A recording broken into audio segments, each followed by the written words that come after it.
Um, Good morning again. I'm delighted that we've been able to open this Master Series out to wider than our usual Livery members audience. For people who are members of the Worshipful Company of Insurers, we do Master Series probably every 6 to 8 weeks on very, very diverse topics that are relevant to our profession or industry. These are closed and we have excellent speakers. If you need to know more about membership, etc., please go to our website. In terms of introduction, I'm Claire Burrell. I'm the immediate past master, but I'm also the chair of the Education Committee. For those of you who know me already will know that this is one of my little life passions, getting people into our industry, which from my view is awesome. And it's about lifelong learning.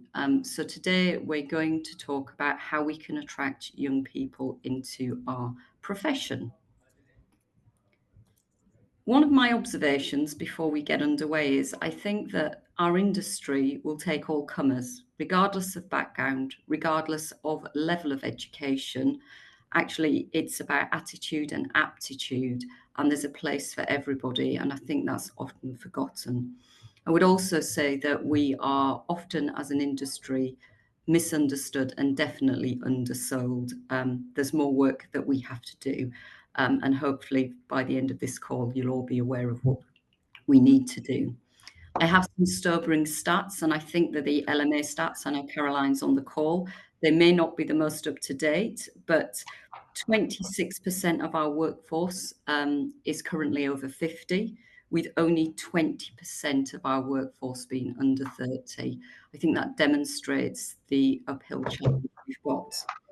Having said that, in the city, let alone regionally, we are 35% of the workforce and 25% of the GDP.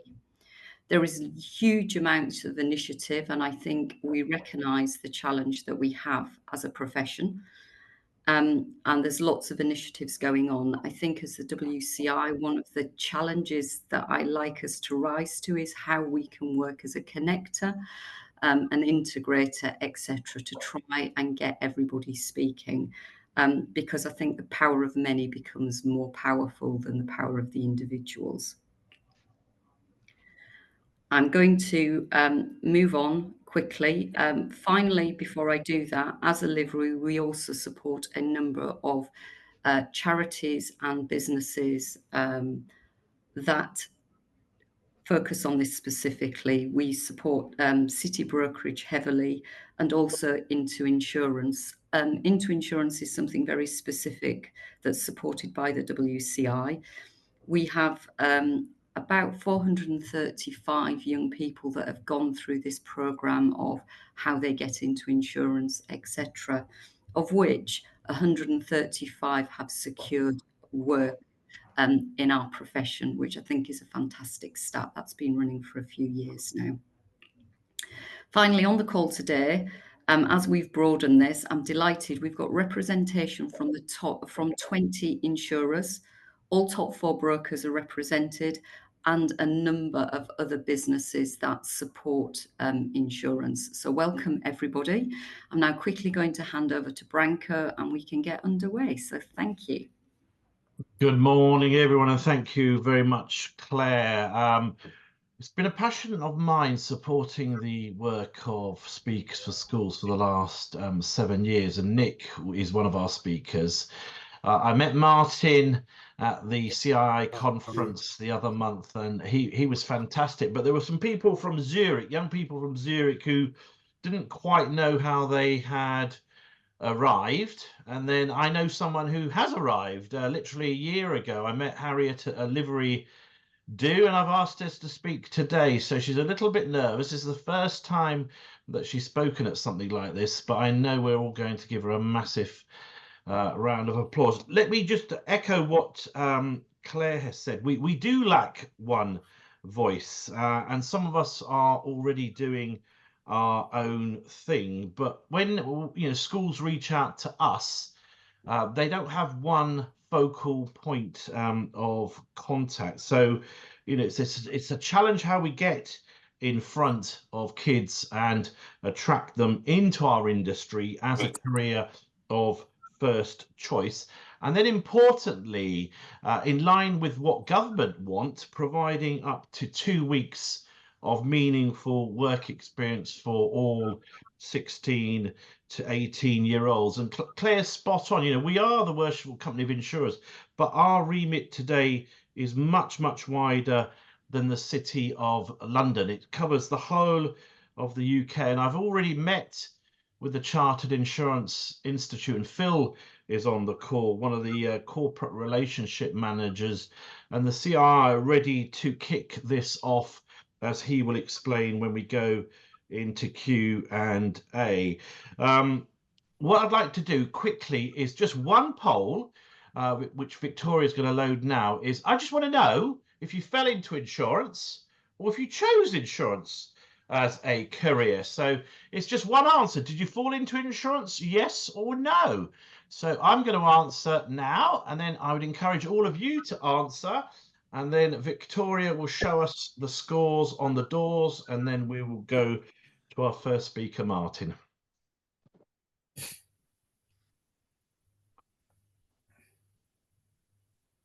We're still getting results in Branco. That's right. That's okay.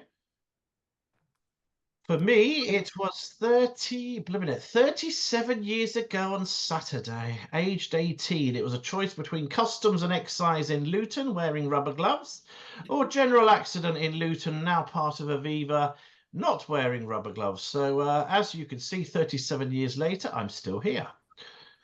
Branco, you happy for me to end it and share? Yeah, go on, let's see. 80%! Well, that was a surprise. So 80% of us ended up in insurance by accident. Excellent. That's really, really good. So first speaker, Martin. So over to you, Mr. Matthews. Thank you, Branco. Could you just confirm that you can hear me okay before I jump in? Yeah. You can. Perfect. Okay. Well, hello everybody, and first and foremost, thank you, huge thank you to Branco and Claire and others for allowing me to talk to you today about a subject that is incredibly close to my heart. I'm very, very passionate about it.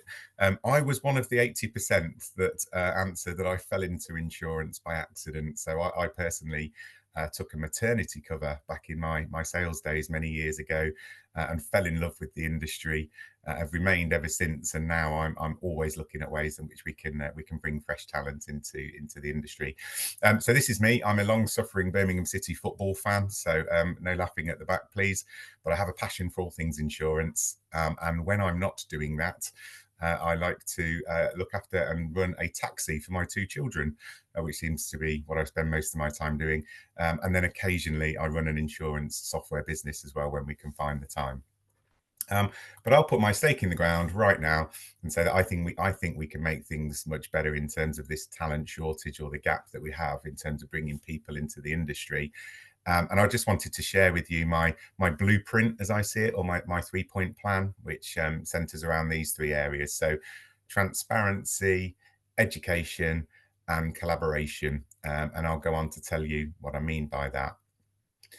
So if we just have a look at, quantifying what the issue is. Next slide, if you don't mind, Branco, thank you.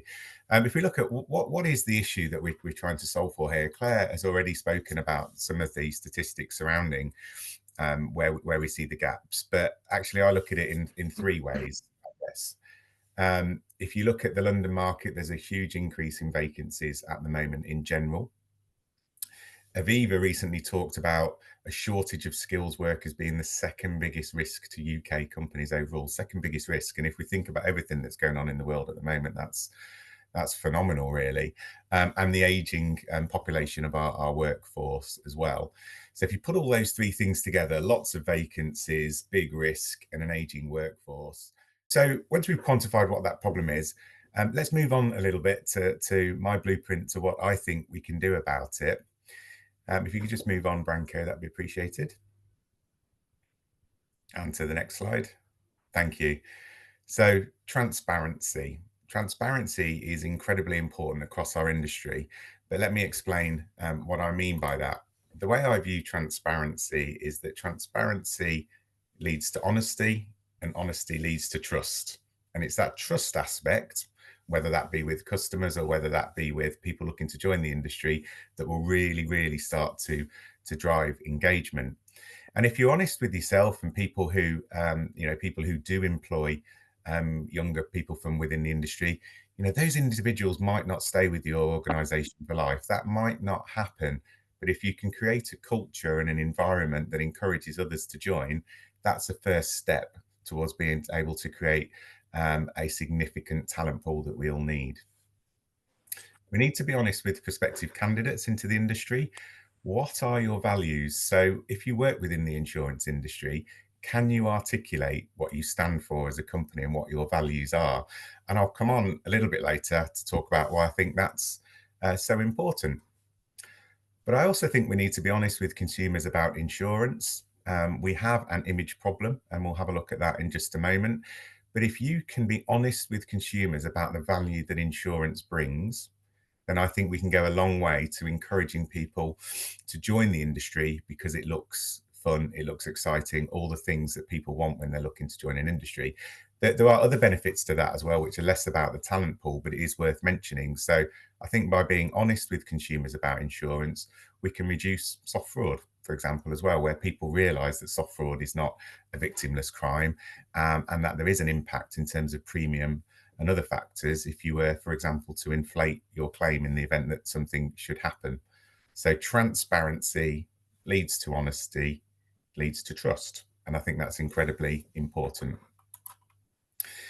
But do we have an image problem? I think that's a really interesting question. And when I saw this Insurance Times piece, actually it really hammered home the fact that we do, as an industry, have an image problem.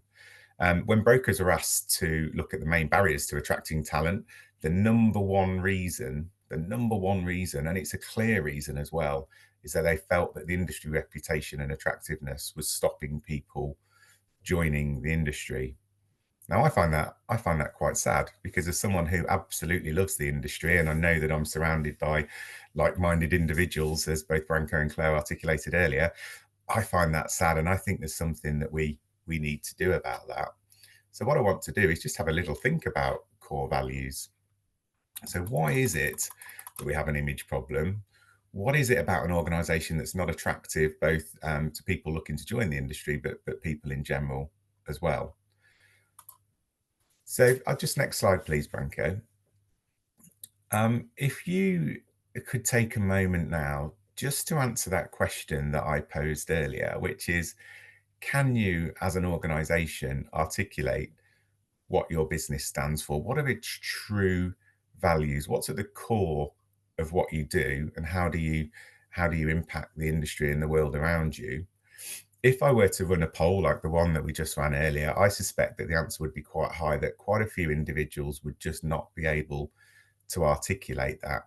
But if you can't articulate that, how are you going to talk to prospective candidates, particularly from the younger generations, who place a significant value on core value, on being able to articulate core values and what an organisation is doing to aid a function in society? If you can't answer that, how do you expect people to join an organisation in such a way that they feel comfortable and that they see that as a career choice for a long time? So I'm going to pause on the core values piece, because we'll come again to look back on why that's important. But I just wanted to take a moment, everybody, just to pause and think about that. Can you articulate your core values? And if you can't, I would encourage you to go away, remind yourself of what they are, remind yourself of what the values of the company are, or in fact do something to help drive those core values, because my belief is by doing that, you will create an environment that encourages people to join your organisation, but also the wider insurance industry as well. But the next part of my blueprint relates to education. Now, I use this mantra, education is key. Anybody who's seen me on LinkedIn, not only will you have seen this face quite a lot, because I do like to use LinkedIn quite a lot to promote this cause, but we spend a lot of time as an organisation in schools, but promoting the mantra of education is key. It's not just about schools for us, actually, it's about wider society as well. But this slide for me is absolutely critical. And I think this is why we have a bit of an image problem, actually. When I talk to anybody out there in market, youngsters in particular, I talk about insurance in this way. We are big data personified. People think data, they might think Google, Amazon, Netflix. But as someone who's worked in the insurance industry for 20 years and I've seen the evolution and the intelligent use of data, I am a data geek underneath it all, as well as a salesman. I see insurance as big data personified, and we need to get that across to people so they see how exciting it can be as an industry. We're innovation. You know, I think about the evolution of vehicles, what's going to happen with driverless cars into the future. Insurance underpins all of that activity.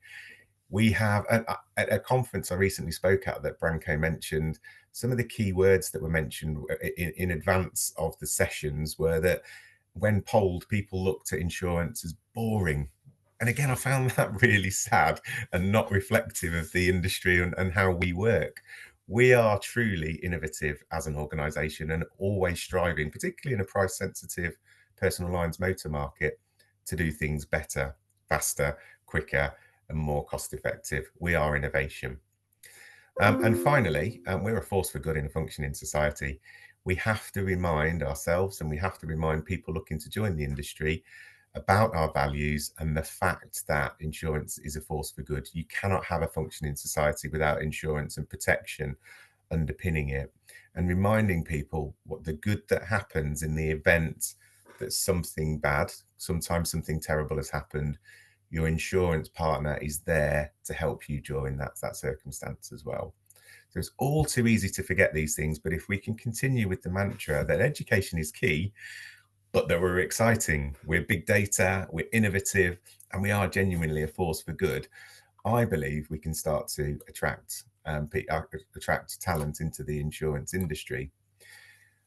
Just to quantify why that's important and why it is that I talk about purpose and impact, if we look at this Deloitte survey that was conducted, 77% of Gen Z respondents and 76% of millennial respondents believe that a business should have a positive impact on society. Well, thinking back to what I just said about being a force for good in a functioning society, and I truly believe that, if we know that workforce looking to either join as their first job or perhaps as their second and third job, but people looking to join the industry, we know that those individuals quite often place a huge value on a business being able to have a positive impact on society, which I think is a change, certainly from when I entered the workplace. You can start to see the connection between how I feel and why I feel that education is so critically important and that we must do more collectively. And this forum is a fantastic example of where we are to get that message out to market as well. And just my final slide before I wrap up as well. I have a background working at a credit reference agency, Experience. I was there for some time before in an early part of my career.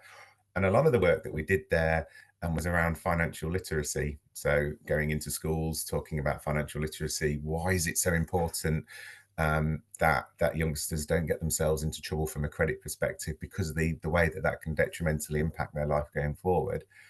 Well, actually, I'm equally as passionate, and I know that lots of people on this call are as well, to extend that financial literacy piece out to insurance as well. Because of all the reasons that I've talked about, people will have insurance from an early age. Likely many of the people in schools will have insurance from the age of 17 onwards if they choose to drive. But I don't think people really understand what goes into making an insurance premium. Okay, that piece itself might feel a little bit detailed and perhaps even a little bit boring. But the fact that it's innovative, the fact that it's going to affect somebody's life for the rest of their life is incredibly important. Now, I myself, I try and dedicate at least 10 working days of a year to spend time in schools trying to educate people. Yes, that is me looking very studious. And the big thing that I learned from that session is that school chairs, particularly the ones in the canteen, are not made for 6'2" brummy guys who, it's definitely not built for a man of my stature. But I absolutely love going in and talking to youngsters in schools, because not only do I believe in absolutely everything that I've just said as well, I found that the ambition and the stories and the belief that some of these children have in the future is massively infectious. And if we collectively can get together and we can harness that and bring that talent into the insurance industry, I firmly believe that we can create an industry for the long term that is innovation, that is a force for good, and that is filled with talent. So as a business, not only do I do it, we have some 400 colleagues across the globe, and those colleagues are all expected to do cares days, and they can use that as they see fit. But obviously, with my passion for working with schools and children, often lots of our people will do the same as well. And finally, because I'm about up at time, I just wanted to say the third piece of the jigsaw for me. So I talked about transparency, education, and collaboration. Whilst I don't have slides on collaboration, this event itself is a fantastic example of how the industry is trying to rally around to help us solve for this talent gap that we have in bringing people into the industry. And I have a massive amount of pride in the work that the likes of Claire and Branko are doing to bring this together. But I believe that we can collectively do more. So I'm one organisation. I'm sure there are others doing the same. We're going to hear from Speakers for Schools as well, who are doing exactly the same thing. My challenge is, how can we collectively collaborate more effectively to do much, much more? Because I want every child in every school to hear the message about insurance. And yes, I know I'm on my soapbox, and yes, I know I'm planting my flag, but I make no apologies for that because of the passion that I have for this industry that we're in. So my plea to everybody is, think about your core values and think about your role in collaborating as an industry to get the message out there about what we are and how great we are and what a fantastic career choice we can be. So I'll pause there. I'll say thank you very much for listening, and hopefully you're coming along with me on that journey as well.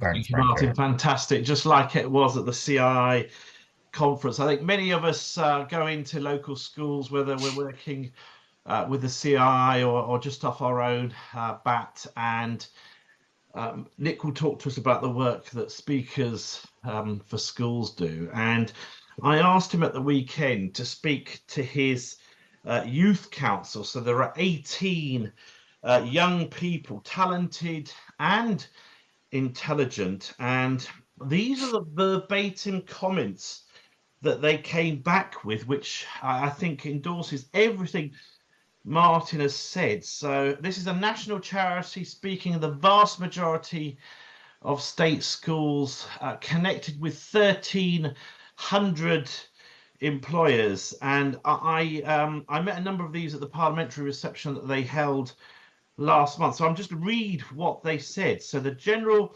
consensus is that most of us don't know much other than the insurance industry makes tons of money, and yet people still struggle to pay for insurance. No one's had any talks about the insurance industry, and the general consensus is that none of us want to go into insurance because of all the negativity surrounding the industry. The second one, I was at a friend's house this weekend where there were some other teenagers, and asked them what they knew of insurance and what they thought about it.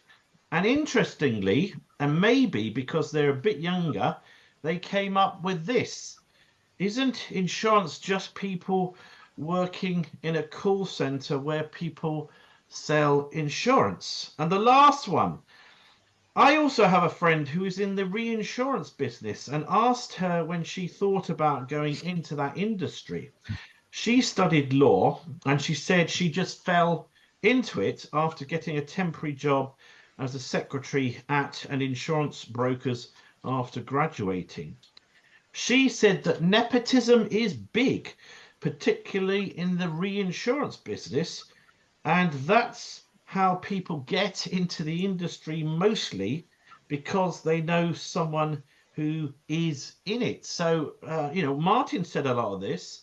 This is literally, the ink is still dry, waiting to dry. There are big challenges, and I know we're starting the conversation today, but bear that in mind. If any of you have any thoughts, we've already had one on chat, feel free to add them to chat, and I will be going through the questions and the comments when we break. So next speaker is Harriet. I met Harriet a year ago at one of our livery events. Was very impressed. She does a lot of stuff already. She's only, let me get this right, 24.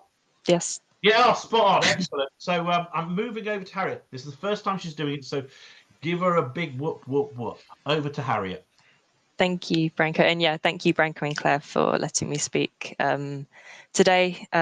So I'm from Liberty. I'm in the underwriting governance department, and this is my first sort of insurance role, and I've been here for the last 18 months. So yeah, it's been a journey. So why I chose insurance, I was one of the few people who didn't fall into insurance. And yeah, I think quite different from a lot of people in the younger generation. Yeah, I decided I wanted to go into insurance when I was about 16. So a big factor in my decision was my family. My mum's a loss adjuster. So I grew up sort of hearing her talk about her work and what she was investigating and different complexities of her job. And I think found it quite interesting, even though I didn't really understand what she was talking about. And my godfather was an underwriter.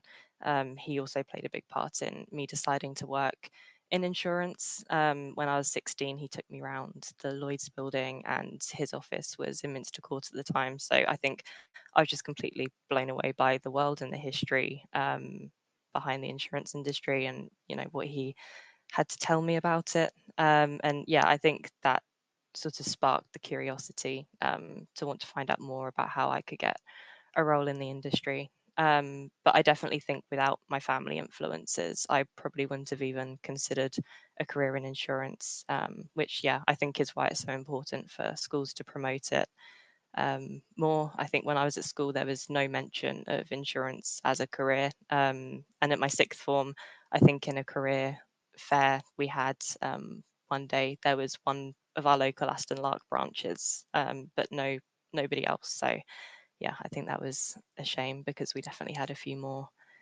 insurance companies around us back then. So how I joined the industry and where I see my career progressing. So after leaving sixth form, I decided not to go to university and instead applied for a role with an insurer up in London. And I think my end goal was a career in underwriting from my godfather's influence. That was unsuccessful, and I think developed a bit of imposter syndrome from that particular experience. So it put me off applying for more roles in the industry at the time. So that was back in 2018. So for 2 years after that, I worked for a risk management company in the e-learning department. So quite different to what I'm doing now, but ended up sort of falling into a department that looked after an insurer that we had as a client. And I think I was quite fortunate to have a manager who also had experience working in insurance. So yeah, I think gained a lot of experience from her and working with underwriters and brokers from the client we had. And yeah, I think that's probably what helped me get the role I'm in today. So at the start of 2023, I sort of felt ready to make the jump and started applying for roles in the industry again, and found this role as an underwriting governance analyst at Liberty. Wasn't really too sure what it meant, but yeah, I thought it sounded quite good, and I've been here for a year and a half now. Yeah, and hoping to expand my career. Looking ahead, I think I'm still interested in a role within underwriting, but when I first joined the industry, I definitely wasn't aware of all the different roles you can actually go into. I knew about broking, claims, and obviously loss adjusting. So yeah, I think still figuring it out and still learning about all the different opportunities that there are. So the highs and lows I've experienced so far, there have been many more highs than lows. I've attended so many sort of events, built my network, and obviously presenting today, which is an experience I wouldn't have got had I not joined this industry. And I've also learned a great deal from my colleagues and also peers around the market. I think coming into the industry, I wasn't aware that you can meet so many people from so many different companies that are on your doorstep. And I think the only low I've experienced is, as I mentioned earlier, when I joined Liberty, I still felt a little bit of imposter syndrome. I think probably from my previous experience and the idea I had of everybody has been to university or have come from a certain background. But when I realized quite quickly that that wasn't the case, I think that went away and I relaxed quite a lot and settled into my role. My advice to any 16 to 18-year-olds joining the industry, sorry, Branko, I think we need to go forward a slide. Thank you. Would be, I think, just go for it. I think from my experience, I held myself back a little bit because of the idea I had of the certain types of people in the industry, which obviously turned out not to be the case. So yeah, I think setbacks are very natural, but yeah, just go for it.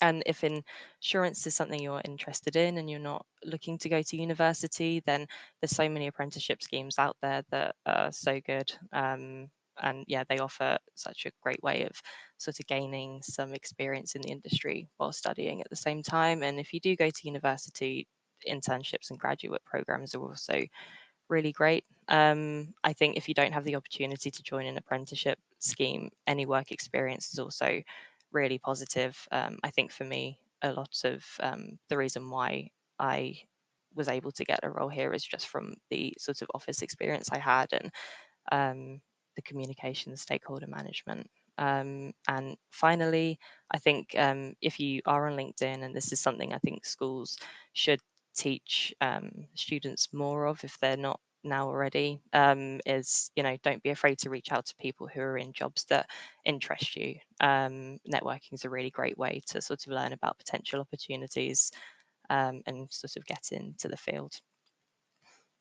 And finally, what I think the industry needs to do to secure more talent, and I think just from my perspective and from speaking to a couple of other youngsters in the industry that were maybe in a similar position to me, I think companies need to utilize social media a lot more in their online presence. I think a lot of young people today are probably very sort of influenced by what they see on social media, and I think some companies could probably do a lot more to sort of promote themselves within the social media platforms.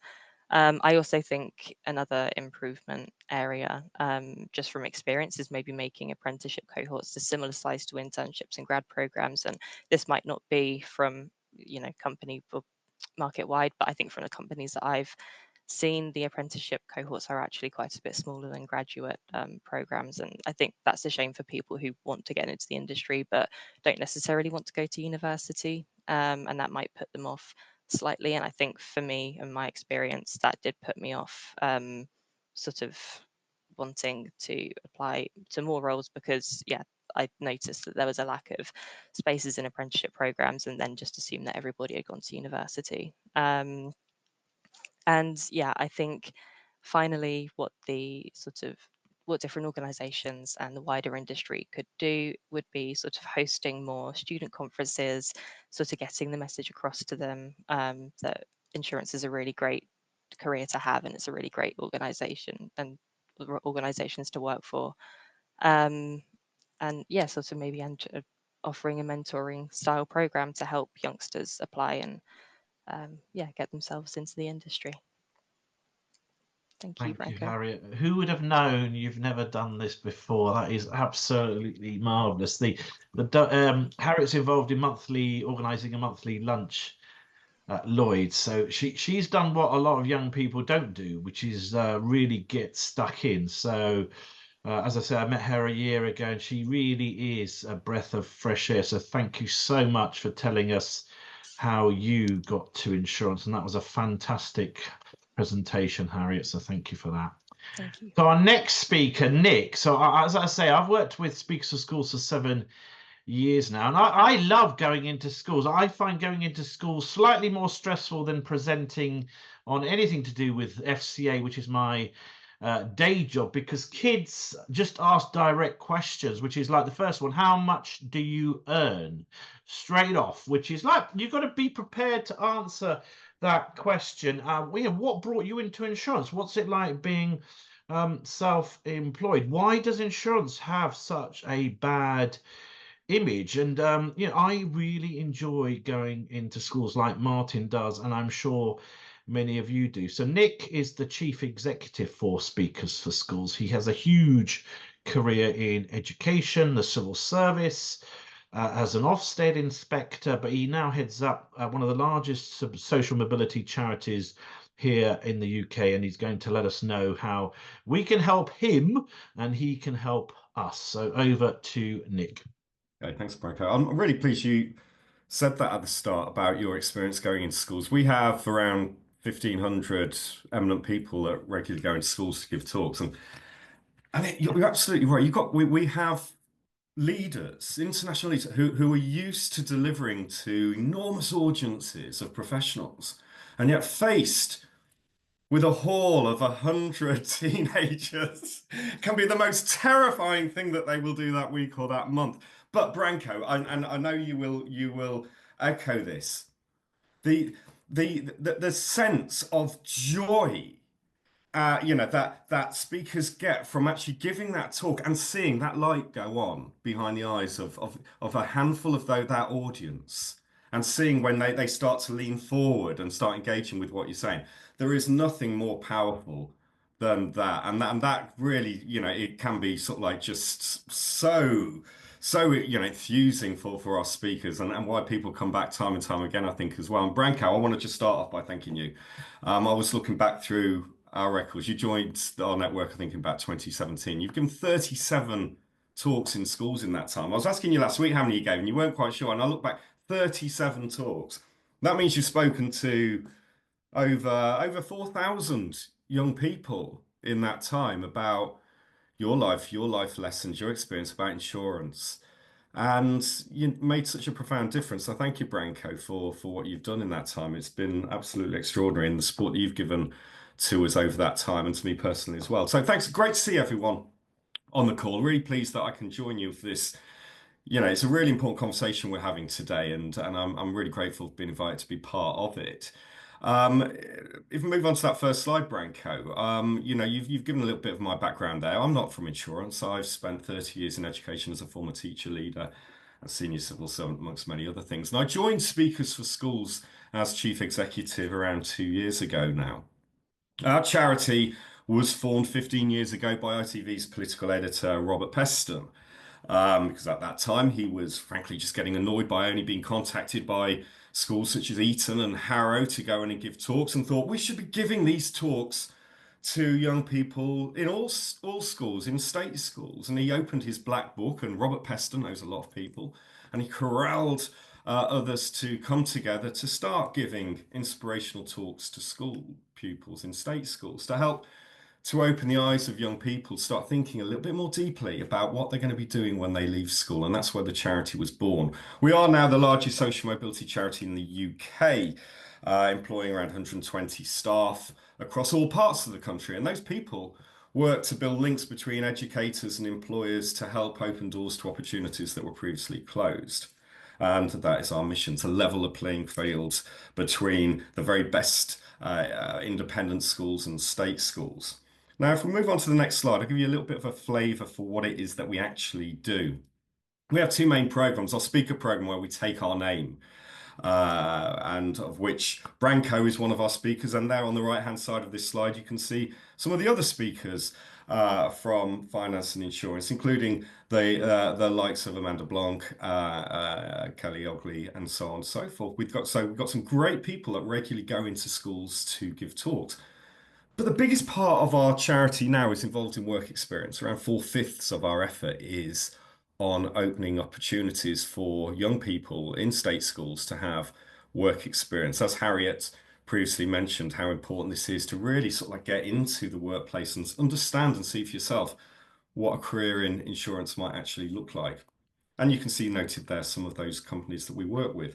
In the last year, we delivered work experience to about 200 companies. In the first 3 months of this year, we've had 600 companies come towards us wanting to work with us in one form or another to offer work experience. So there's a real momentum, I think, building around all sectors for people wanting to to start tackling some of the talent pipeline problems that everyone's experiencing at the moment. Moving on very quickly, if I may, I'll just sort of focus a little bit about, why we do what we do. Let me just first say, though, in terms of why we got into work experience in the first place, around half of young people in this country leave school having had no work experience whatsoever. Those that do have work experience, a lot of it is largely reliant upon parents to arrange. Anyone on this call that's got kids of that age have probably got used to having a letter coming home at some point during secondary school to say, please tell me where your child is going to be doing work experience. So we've got a system at the moment that is very reliant upon who your mum and dad know or where they might work as to whether or not a young person is going to get introduced to a potential future employer or be exposed to potential future careers. And we believe we need to change that. And that's precisely what it is that we are doing now. And it's not just a benefit for a young person here, of course. These are benefits for employers. As I just previously said, everyone I speak to, every sector, is worried about where their next set of recruits are going to come to. They're looking at the proportions of their workforce that are retiring, how they're recruiting post-EU, and how they're going to be reaching out to start demystifying what it means to actually work within their industry and start to turn on the tap so we have a greater pipeline of young people coming through to those industries. So there are enormous benefits for employers for actually just sort of building those links with educators to attract that sustainable talent. I won't read that list off, it's on the screen there for you to see. And the impact on young people of our programs is extraordinary. But actually thinking about those benefits that are listed there on the right-hand side of this slide, these are benefits for business as well as benefits for young people. Helping young people to understand the career opportunities that are available to them, helping to demystify what it means to work in insurance, for example. Helping young people to develop the knowledge, the skills, the insights, the confidence, the networks to start applying for jobs. And ultimately securing them. That's what we're about. We're about building links between schools and employers so that we can demystify careers, open the minds of young people to what they might want to do beyond school, and then helping to open those doors to help young people get the opportunities that were previously not available to them. Perhaps let's move on, if we might, Branko. There are three ways that Speakers for Schools typically will work with employers. We can promote, if you already offer work experience, we can promote those opportunities to our network of schools. We work, as Branko said, with virtually every secondary school in this country. So if your challenge is to diversify your talent pipeline, we can advertise the opportunities that you have into many more schools, into different communities and more diverse communities. We can use our state-of-the-art application portal. That is a tool to enable schools and young people to apply to opportunities to do work experience and for you to sift and to enroll and to do all of the exchange of paperwork that's required between schools and employers to make this happen. And we have a portal that enables us to do that. And as I said, I've got teams on the ground across the country. If needed, we can have our team host and support work experience opportunities as well to help create really high impact programs which do kind of enable you to get eyes on some really talented next generation potentially of employees and to help build those relationships, so that translates through to ultimately applications to work. On the very last slide, there is a QR code which you can scan, which will take you through to, if you're interested in finding out more, or interested thinking that there may be ways that we could work together, then we can continue the conversation via that. But what I'd just like to do to finish, if it's okay, is just share some of my personal reflections, I suppose, on the challenge ahead. Because in the last 2 years, I've had multiple conversations with many people involved in insurance about how we can get more young people interested. And what's abundantly clear to me is that individually, everyone is doing something, but collectively, I'm not convinced that we're doing enough. And worryingly, I think what is a bad situation now has got real potential to get even worse in the future if we don't act together. Everyone, everywhere, in every sector has a recruitment problem. Other sectors are starting to work collectively together, some with us and some with other partners, to promote their industries in the most positive way to attract the brightest and best in, particularly outside London and the Southeast. And I fear that those that aren't taking that kind of decisive action now, aren't investing in that action now, risk finding themselves at the back of the queue when attempting to attract future talent. The perception gap that exists in insurance is pretty acute, you know, with as we've heard already, sort of the misunderstandings and the image problems Martin described that exists. And as we saw, Branko, through the responses that we had from our fantastic youth council when asked, what do you think about insurance? So we need to do something about that. And whilst every talk that Branko gives, every talk delivered by Amanda, by Kelly and others, help to demystify and inform, I can't help but feeling that we're just chipping away at the problem, and we need to do something a little bit more profound and a little bit on a greater scale if we're truly going to do something significant in this space. And I think there is an opportunity now to do something about this, if there is a will to do something about this. And the fact that you're on this call suggests to me that there is a will to do something about it, and that is why today is so important. So thank you for listening, and very happy to take questions.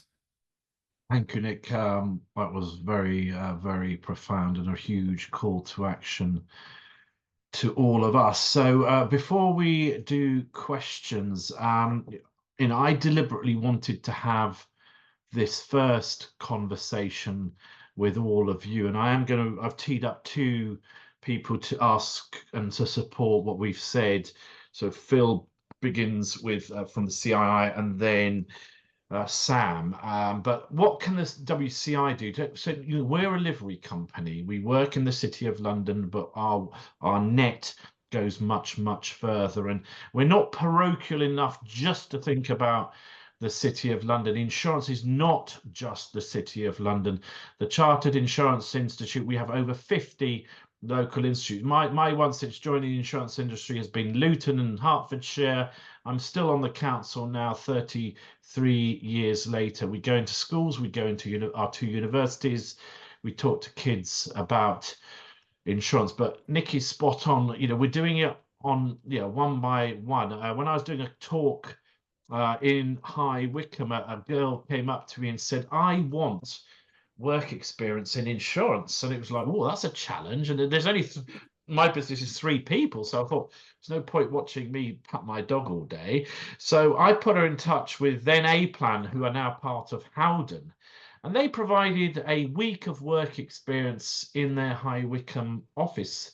And I think that lady's Elisa's on the call today, and she perhaps I'll bring you on as number 3, Elisa, because I know you now want to work in insurance just because of that. So what can we do? We can continue to look for opportunities to promote our profession and the lifelong career opportunities it brings. I'm 55. I've been working in insurance for 37 years. I know Peter Cave has been in insurance a lot longer than me, and he's still passionate about bringing young people into insurance. We can work with businesses, charities, and partners and act as a facilitator, introducer, or promoter. And Claire at the start talked about how we support various initiatives with charitable funding, but that pot of money is not endless. The CI gifted us £2 million last year to use for this, but that money gets quickly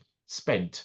We can continue to support and or challenge our peers. We occupy a unique role in that respect. We're not a company. We're not here to make money. We're here to bring moral fibre, promote professionalism, to ensure that industry and professional bodies, so we can have talented people in our business to lead us when a lot of us retire and do other things. So the challenge is yours. So let me bring on then first two. So Phil from the CII. I met the CII. I've been talking to Martin now for a little while, but Phil is very passionate about helping us. He's going to tell us what the CII are going to do. So can I bring you up, as it were, to talk to us, Phil? Is that possible?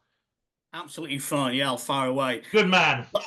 I think, you know, if you think about the whole theme of today, how we attract more young talent to insurance, it is absolutely key that we do that, and everyone's committed to do that. It was a great piece. Harriet did a really inspiring talk this morning, and she made the really pertinent point. There was no mention of insurance as a career. So it's something that we all need to really sort of take action on. As you say, Branko, Sarah Cleveley from Speakers for Schools and ourselves met last week. And first instance, what I've done, and the corporate development managers, many of the corporate development team are on the call this morning. So they've been sort of dialing in, listening to that, and then we're going to sort of take action from that. Martin Rouse is absolutely keen and passionate. So I know Martin will follow up from sort of that side of it. Also, just from a point of view, the local institute, I know Laura Wolf is on, and I think she even posted a comment on that. And I spoke with David Irwin, who heads up the relationships with all the local institutes. So they are key. We have education sort of committees that that work and go into schools themselves. And just as I say, I reached out. Michelle Mellor's on the call, who's a brilliant president of Preston Blackpool, and they're one of the two that I was sort of looking at a starting point to pick up with a couple of local institutes first, just to sort of test the water and see what we can do, and then roll it out across all other institutes. In addition to all of that, I was with BEBA Glasgow yesterday, a meeting in Manchester yesterday, because BEBA, it is the same thing. Again, it is in all interests to bring more young people into the industry. So I had initial discussions with them yesterday, meeting Manchester next week. So these are all the sort of starting points. We have a Discover Risk piece that we take into schools. We can share that if anybody wants to either contact myself or via Branko, and we have a really good careers folder we use, but there's so much more that we can all do. And then, just as I say, on a personal note, I'll be meeting with I'm involved with View Schools Academy in Leeds, a Leeds City Centre school. So we work with those, and again, that's another testing point. And from an almost sort of additional point of view, I work with Viola Rotary Youth Leadership Awards. So they are all young people that are committed to looking at the best sort of career and the career of choice for them. But Nick sort of summed it up. For all the people, there is the will to do something about this, but we have to do something about this, otherwise we'll be sat here in a year's time doing having another conversation and having another webinar and talk about it. It is the time for action, because other industries are looking to recruit young people, and it is a brilliant industry to be in. But we've just got to get there and just sort of raise the roof and shout out about what a great career it is. So in summary, we are committed to supporting it. As I've said, the corporate development team will be reaching out, and they speak with the largest clients in the insurance industry, so they'll be out there and supporting it, and we'll link up with the local institutes and drive it more, and yeah, we'll make it happen and make a difference. So that's me, Branko.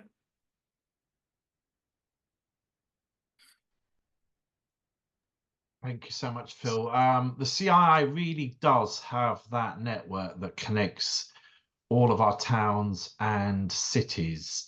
The London Institute is huge. The CII started in Manchester in 1897 on the 12th of March. It was 100 years later. I was in Guildhall when we celebrated our centenary. So working with the CII is a given, and they have a massive volunteer network, 800 volunteers across the whole of the UK. So some of you will want to connect with the CII or are already connected with the CII, but some of you will also want to connect directly with Nick at Speakers to Schools. But what I don't want to happen is for all of us to have multiple conversations about the same thing. So it's been a passion of mine, which is where we are here today, to have that one big conversation to allow things to happen rather than having loads more talks, which is what Phil has just said, because I get utterly frustrated having the same talk all the time. So next, can I bring on my colleague Sam, who is a court assistant on the WCI. Sam is incredibly passionate about using modern ways of getting in touch with young people. She does a lot of TikTok, and one I saw, she was interviewing people outside Mansion House, and I think her question was something like, do you know the difference between the Lord Mayor and the Mayor? And this chap said, well, yes, the Lord Mayor wears this funny fluffy hat, which I think summed us up really well in terms of what goes on in the City of London. So Sam, can you talk to us about TikTok and engaging young people? Yeah, so TikTok for me has been a bit of a game changer really in terms of connecting with young people, because we don't necessarily have to go to them when they're just scrolling on their phone. They're going to find us, and the algorithm is incredibly smart at the right people at the right age and the right interests, finding things. Just give you an idea, in the last 24 hours, we've had about 130,000 views on our TikTok. And that's a TikTok called TikTok. So this genuinely is making insurance kind of a conversation point. And for me, I'd love to see more insurance people on the page, more companies. Zurich are doing a really good job on there, as well as individuals kind of talking about their jobs. And where we're conscious on time, so I'll put my email address in if anyone wants to kind of be interviewed on it. But we are planning a lot of kind of more kind of interview topics to come out through that next year. And as well, the LMG are on there too, and it's also a great place that not only do they see our videos, but we can direct everyone to other platforms. So for me, it's not necessarily they being there one place that everyone goes, but that every place they go, they get to see the other places, because there's never going to be one place on Google. But if we promote the CII and the LMG and BIBA and ABI, and everyone's doing the same thing, then actually we're just kind of making sure we're reiterating the same messages, and all those opportunities are out there.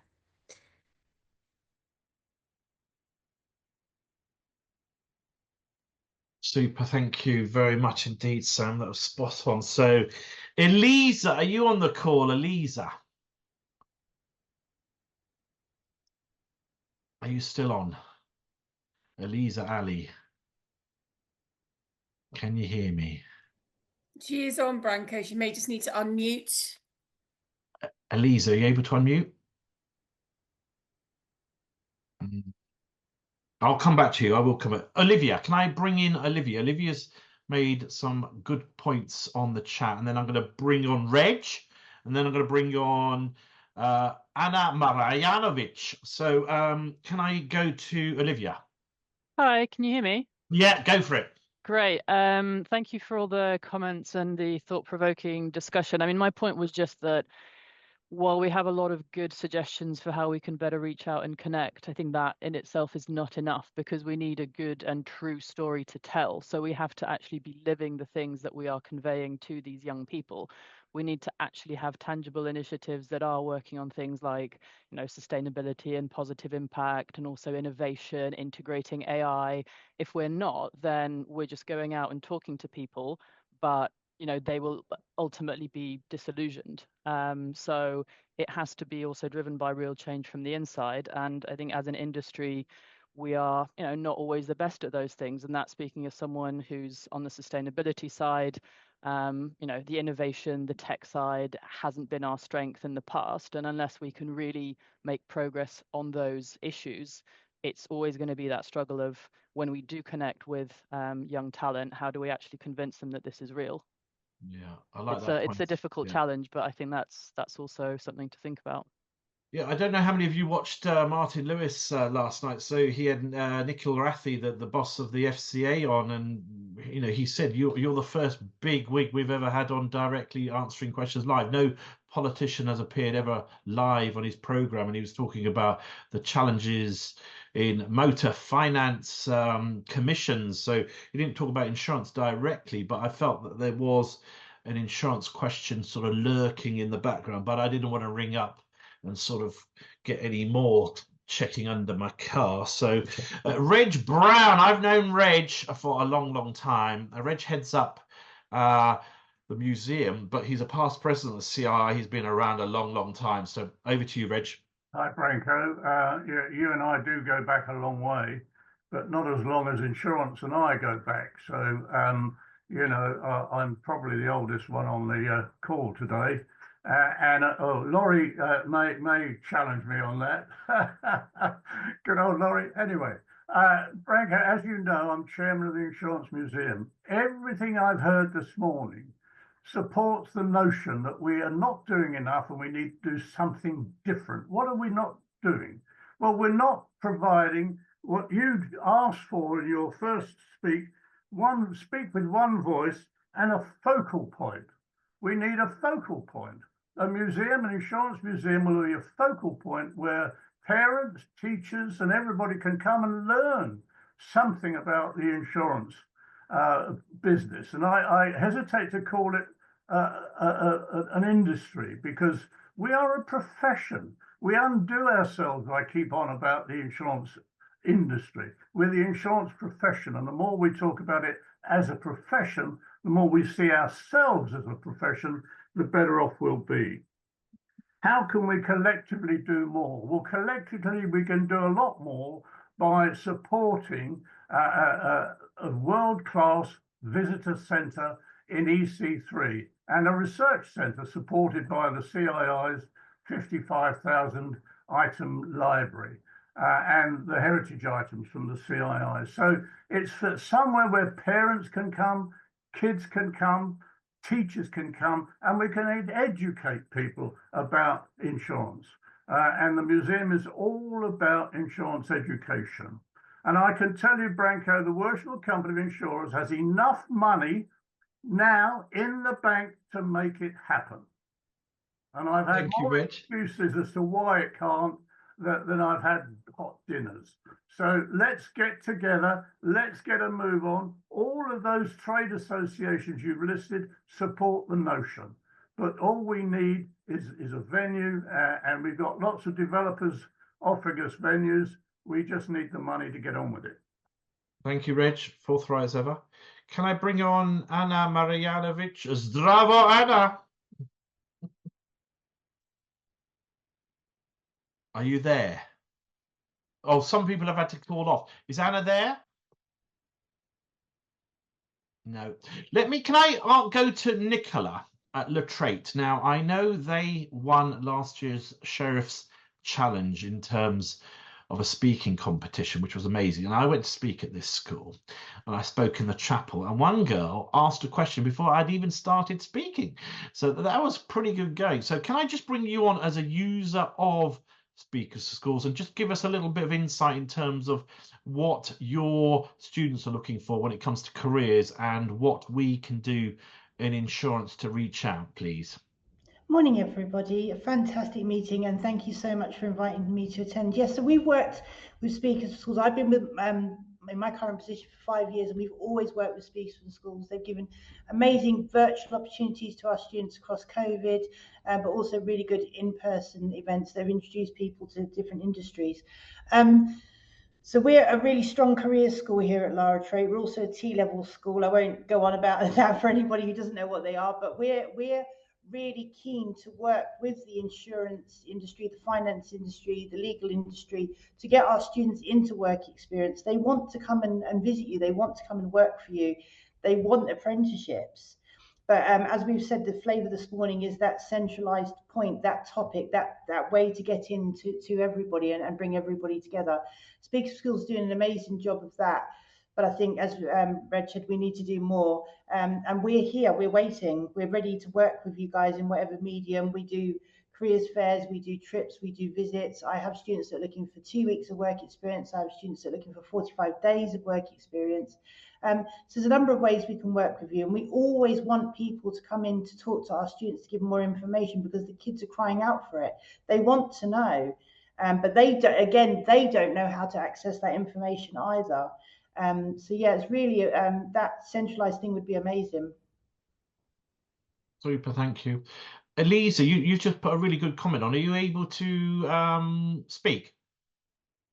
Yes, I'm not sure if you can hear me now. Yes, we can hear you. We can hear you. Carry on. Thank you. So I remember when you came to my school a few years ago, I was in sixth form. I didn't know too much about the insurance industry myself, but after you spoke and stuff about your story especially, it was really inspiring. And to be fair, I still think about it. And now that I'm in my second year of university and I'm thinking about which careers I want to go on to do, I thought of insurance again when I remembered your speech. So I've been on LinkedIn trying to connect with different people from the industry and asking other people who are in the similar position as me about their experiences. And insurance is a really great industry that I want to get into. I think doing talks at schools is very effective. It's got people like me into it already, and I haven't forgotten. My university also offers a careers fair, so I think attending careers fairs is also a good idea, just because students at university are a bit older, they can understand it a bit more, they're looking for careers, so I think it would be a good place to target. And also Sam spoke up earlier. I didn't know she was on the call, but I also follow her on TikTok. I started following her a couple of weeks ago and I started looking into insurance, and her content's really great. So thank you, Sam. Thank you for being so positive. You know, it's really nice to connect with someone at a school. So I'm really pleased that you're doing so well. And I know you've spoken to Kishan as well. So Kishan's a lawyer at AIG, and she's going to talk to you about seeing what they can do with you there. So well done, well done. Really good news. Can I bring on Matthew, another colleague? Matthew is a great recruiter, and he's going to speak to us about his perspective as a recruiter. Because one thing is, it's great offering people work experience, but they need jobs. Over to you, Matthew. There we go. I'm off of mute. There we are. Thanks, Branko. Very interesting morning, and very interesting listening to what everybody is saying. I suppose the question I have is, how many raw trainee jobs does the industry create each year? Now, I don't know whether Caroline Wagstaff is still on the call, but I heard her speak at an Insurance Insider briefing a few weeks ago, and I think she said that the stats they had showed there were only something like 1,200 new jobs created for the London market each year. Now, if that is an accurate stat, that's very worrying for the tens of thousands of people that work in the sector. So I guess my question for you to take to the CII, Branko, is, or the WCI, but whoever, should we have some kind of a central monitoring that shows how many new jobs, if we don't have it, how many new jobs are we creating each year? What are we creating, and how successful are we at actually bringing these people into the industry? Because I think at the beginning of the phone call, Claire talking about 20%, or you know, the stat that Claire gave again, you know, it's a bit worrying in terms of the number of, or the amount of talent coming in. But is it because we're not creating enough jobs? That's my question. Sorry, a bit of a garbled. Great, great question. It's you know, I started dialogue with the ABI 2 years on this, and you know, they said each company does its own thing, and the lady that heads this up at Aviva is on her way to Norwich, so couldn't sort of dial in live, but it would be good to know with the significant players exactly how many jobs they're creating every year. I know Caroline's had to drop off, but how many jobs are created in the London market? Harriet said how she got into the London market, but how many jobs do we have that we can actually fill? Because you know, the CII statistic is galling. I think in the next 10 to 15 years, more than half of us will be retired, which I think is amazing, because you know, that'll be me, and I'm looking forward to sort of doing not much at all, really. So can I now, it's a free-for-all, so stay on as long as you like. We're going to end at 10:30, but I've never seen so much chat ever. And so that's my Basil, that's my dog. If you want to ask a question, if you want to contribute verbally, can you just unmute yourself? If your camera's not on, switch your camera on and just join the conversation, please. Just, you know, keep it going for as long as we want to. So who would like to pitch in first, please? Any brave souls? Isadora. Morning, everyone, and thank you so much for such an insightful discussion. I popped in the chat, but I am not in the insurance industry myself. I actually represent a charity called Upreach, and we are a social mobility charity, and we support young people from lower socioeconomic backgrounds into highly skilled employment when they leave university. I think obviously the focus of this session is around attracting young people into the industry, which is obviously an incredibly important endeavour, and it's really important, as has been mentioned, to curate that type of content that reaches young people who are early in their career exploration journey, and gets them thinking about an industry that they might previously have had a negative conception of, as has been mentioned today, and also just making sure that all of the benefits of the insurance industry, like the work-life balance, the pay, etc., making sure that that's articulated in a way that really reaches these young people and resonates with them. One kind of question I would have for the group, or one consideration that I would have, is a lot of these young people who come from underrepresented backgrounds within the insurance industry, they might see this content, it might really resonate with them, the culture, the values might really connect with them, and then they decide, like, yes, I want to pursue a career in the insurance industry. But what I also think is very important, and what I would raise the question of, especially to people who are working in early careers networks, etc., is once these young people are in the pipeline, once they've flagged their interest, once they've connected with people on LinkedIn, etc., how does the industry make sure it really follows through with them and provides them with that wraparound support? So for these people who perhaps don't have the family connections, don't have the work experience through friends of parents, etc., how are we making sure that when it comes to making an application to an insurance firm, they are provided with all of the necessary tools, all of the support, perhaps the mentorship, and perhaps that industry insight, which we know is so important to get them through the door, getting them in the city, getting them interested in these types of careers, and feeling really supported to kind of enter the industry and make sure that they know when they make an application, it's not just going to kind of get lost, because obviously these are very competitive programs. Yeah. How do we make sure that we link up this raising awareness of the industry with then some really tangible support? That's a fab question. I think in terms of, you know, whether you're 16, 18, 21 or mature, we take anyone. You know, the insurance industry took me at 18. You know, I started on £4,362 and I'm still here. And, you know, I don't do TikTok, but I do LinkedIn. And some of my posts get 28,000 hits talking about boring insurance stuff. So it's a great industry to be in, and we take absolutely anyone and everyone, you know, even Reg Brown. So Reg started, he was in Luton many years ago. His kids were born in Luton. We are a very socially flat industry to work in. It doesn't matter what school you went to. And when I speak for Speakers for Schools, I make that a point. In some of the schools I go to, you know, they're in what you'd call challenged areas.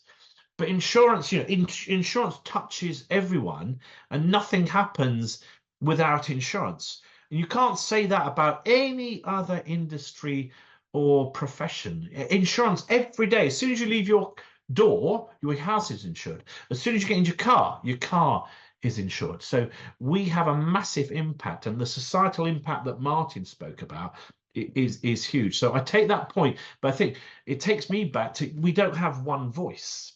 There is no one central place that you access any of this.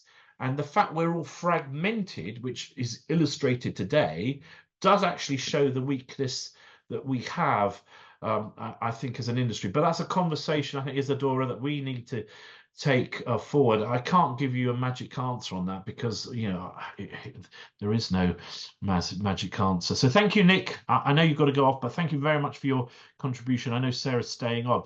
Can I now bounce back to Lucy, who would like to talk to Harry? Lucy, are you on to ask that question live? Yes, hello. Go for it, Lucy. Hi, thanks very much. So I'm working for an insurance broker. I've been working here probably about a year and a bit now. I work within the talent acquisition team. I'm getting questions from the board. Should we start apprenticeships? We've done them sporadically throughout different areas, but my passion has always been within apprenticeships, and I would love to know what makes a good apprenticeship scheme, and why did it not work out for you, Harriet, in that first apprenticeship? Can I just quickly chip in just before Harry speaks? I sat next to a lady called Kelly Lane. She's had to come off the call now, but she's the operations director at Clifford Chance. They recruit 25 apprentices every year into Romford and their London Market office. So go get in touch with Kelly Lane. If you can't find her, contact me and I'll put you in touch with her. But they're doing something about apprenticeships all the time. But Harriet now. Thank you. Yeah, so obviously I didn't go through an apprenticeship scheme myself. I applied to one when I was a bit younger, which obviously was unsuccessful. I think what stood out to me the most is obviously you can learn on the job, but you also get a qualification at the same time. And I was very keen to get that work experience. So yeah, I think what makes a good apprenticeship scheme is, you know, allowing your employees or apprentices to gain some valuable experience. I know at Liberty they do 4 rotations, so they get to go into 4 different departments and learn that way. And I think, yeah, maybe not just putting them into one department, but allowing them to learn sort of the broader section of insurance. Because yeah, like I said, coming into the industry, I had no idea of the amount of roles that actually existed. I just knew the sort of traditional underwriting, broking, claims. That's all I was aware of. So yeah, I think really letting them experience that and learn more of the insurance industry while they're working. Yeah, I think that's a really good point, because when you mention insurance, people say meerkats.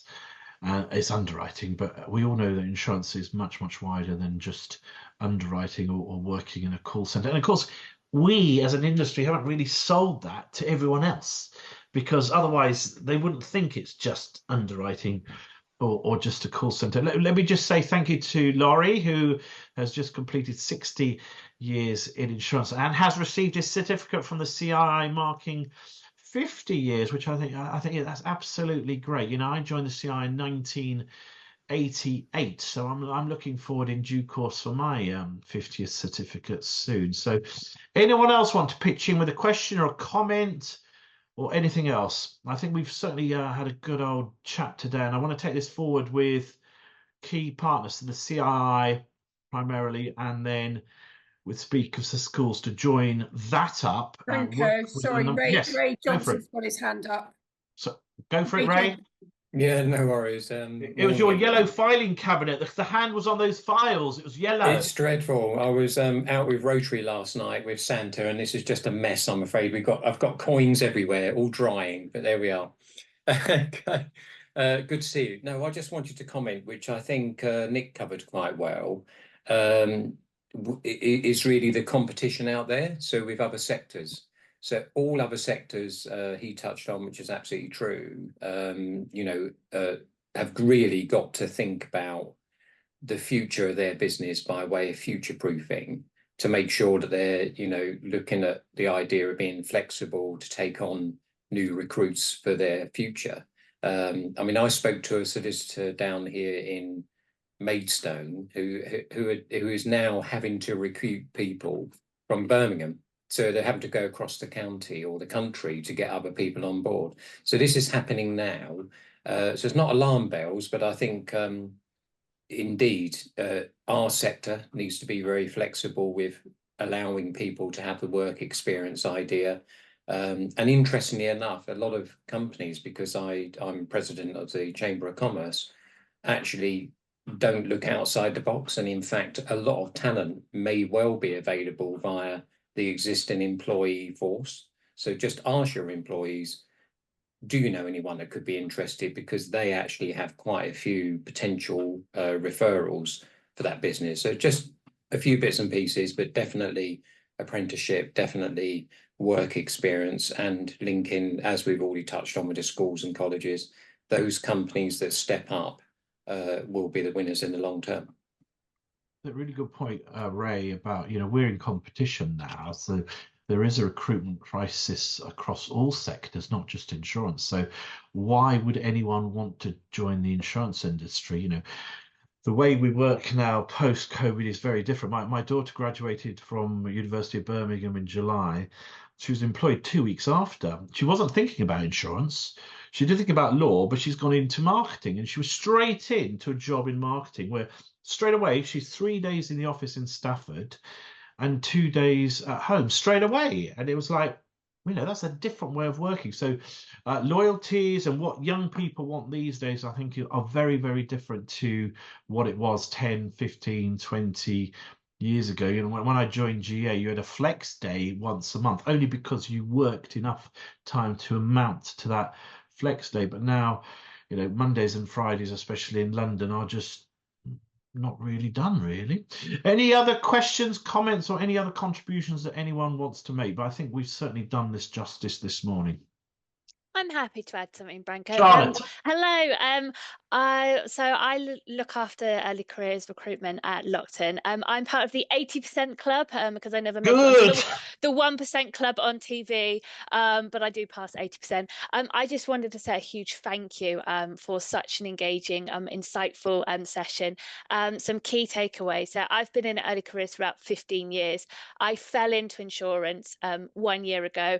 I wish I'd fallen in sooner. But I guess my kind of takeaways have been echoed on this call. I think the one thing that we do really well as an industry, and it's that we do all come together and we do kind of share that it is such an exciting place to work. So I guess if we could just keep doing that, because I am seeing the needle change. I am seeing young people see it as a really exciting place. So I think it's just thank you to everybody for making it an exciting place and sharing the secret. You're very positive, Charlotte. I think we should bottle that. So what did you do before insurance then? So I was going to say for my services, so I was in professional services and always sort of consultancy firms, which was the big hit for all of the students, all of the young people. And I just fell into insurance because I love early careers. You work for Lockton though, so in London? Yes, in London, from the comfort of my home with my 2 dogs. Well, that's fine. So who would like to meet Basil? How many new people do you go for every year at Lockton, do you say? So for our graduate rotational program, we'll take on about 12 people. And how do you find them? How do you find them? I do a lot of work on LinkedIn. I also have to give a big shout out to Upreach because we do partner with Upreach and also the fabulous Caroline Wagstaff. I don't know if she's still on. No, she's left. Just when I wanted to bring her in. But that's I promise I'm not on commission for them at all. But both Liba and London Market Group have done fantastic stuff, really trying to work with schools. That's all very London Market specific. So if we could bottle that and take that throughout the UK. Yeah, 100%. And I think that is not a challenge. And I'm open to sort of other people's insights on it as well. Hearing from other companies as well. London, I think, has a really great schemes through partnerships. It's some of the other regions that I think, some other firms, it's a bit harder to sometimes get apprentices. I, for one, if I go into a school, and I will be following up with, the school that was mentioned, but I, for one, if I just go into a school and talk to them about insurance, despite being a former teacher, there are many exciting faces that want to know more about it. What has worked is coming together with other broking firms, underwriting firms, which London Insurance Life have done and said insurance is a great place to work. Yeah, I think that's a really strong point, Phil, isn't it? Going out beyond London, partnering with local institutes like what you've said at Glasgow, Preston, Northern Ireland, Norwich. Yeah, they have a cohesive community, and this is what Phil and I chatted about 2 weeks ago with Sarah, and the fact that they already connect. I think that's a really strong point, isn't it, Phil? Definitely, most definitely, yeah. And we've got to keep pushing it. And as you say, London is brilliant, but it's so much beyond there, and we've just got to keep hitting it. Yeah, perfect. Right. Any last comments? I think we're done. What I'm going to do, because I've never seen so much chat in my life, we're going to put all that chat in a document. So if you want to connect with anyone on the chat, feel free to do so. And I hope everyone's happy with that. In terms of next steps, I'll put together a summary that I will provide all of you. But that really is, I want to have a chat with Caroline as well. But Phil at the CI, we're ready to hit the ground running on this. And Michelle's had to leave the call, but Michelle is president at Preston and Blackpool, and she wants to be involved on the first go at this. You've had chats with Glasgow, and you're going to have a chat with Northern Ireland. So I'm really positive about that. But I think we've had a great first discussion. I'm great that the Welsh Company of Insurers has hosted this. I'm very grateful to all of you for pitching in, sharing and caring, because this is not a competitive issue. The fact that we have, Laurie's probably, with respect to you, Laurie, the most senior in terms of age, together with Reg. The fact that they're still working and engaged in our industry says a lot. And then we've got Harriet at 24. So I don't know if anyone's younger than Harriet today who's joined the industry fresh. So we've got a massive span there. It's a great industry to be in. I'm very grateful to all of you today. Thank you for all of you that are going to work with us and support the work of Speakers for Schools. Thank you all and have a great day. I've certainly enjoyed the start to this day. Thank you all.